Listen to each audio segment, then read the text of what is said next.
A broken plate, failed test, playground squabble. Mistakes like this are not calamities. It is we parents that treat them as courtroom trials, weighing a child's worth using scales of perfection. The myth that mistakes damage children is loud, persistent, and wrong. Mistakes do not weaken your child's future. Your reaction to those mistakes does.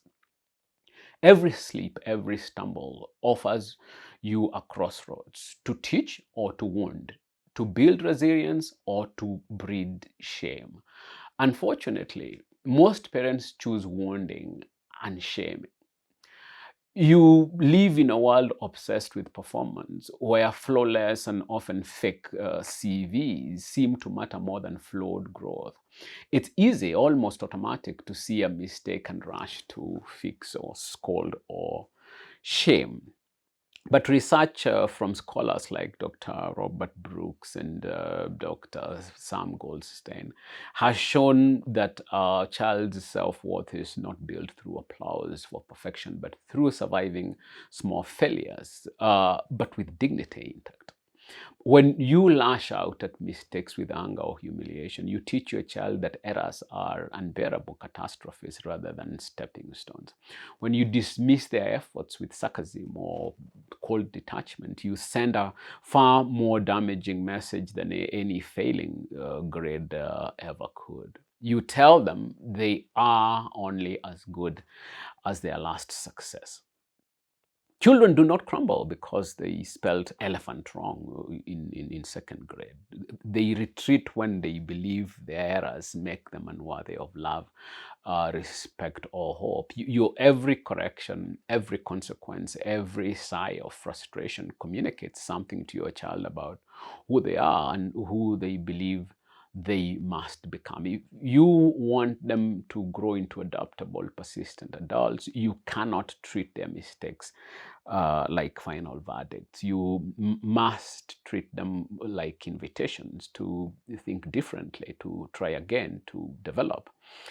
Um, Tell us, how were your mistakes growing up treated by your parents, and how did that affect you? You can share your experience in the comments section below. And then consider this. Researchers at Stanford's Project for Education Research that scales found that students who felt they were respected even after failing persisted dramatically longer on challenging tasks than those who felt judged or diminished. The same holds true at home. A child who trusts that mistakes are survivable, even expected, will face life's handles head on. One who believes mistakes expose them to ridicule will spend their life hiding, ducking challenges, and avoiding risks, choosing smallness over embarrassment. Your words after a mistake carry lasting weight. Instead of exploding with, "I can't believe you did that," anchor your response in curiosity, asking, "Why do you think this happened?" And that opens the door to reflection. Instead of coldly declaring you are not good at this, draw them into a conversation. "This part was tough. What could we try differently next time?"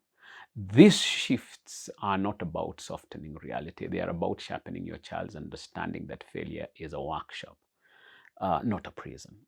Children are remarkably good at sensing hypocrisy.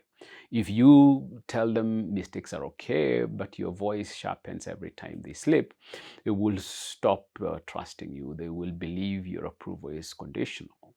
Consistency matters more than slogans. And research by the American Psychological Association shows that environments where mistakes are treated as learning opportunities rather than threats produce not just happier children, but better performers academically, socially, and even emotionally. Of course, discipline matters. Boundaries are not erased by empathy. If a child lies, hurts someone, or fails responsibility, there must be consequences. But consequences must be stitched with respect, not saturated in shame. When discipline communicates that a mistake is a behavior to adjust, not a character flaw to punish, you leave your child's dignity intact while guiding them forward. Raising a child to thrive demands patience, precision, and an unflinching belief that their value is not erased by failure. It demands that you resist the easy reaction, anger, sarcasm, and coldness, and choose the harder path of engagement. It demands that you treat mistakes as seeds, not verdicts. Children are not water glasses that shatter on contact. They are iron being hammered into shape.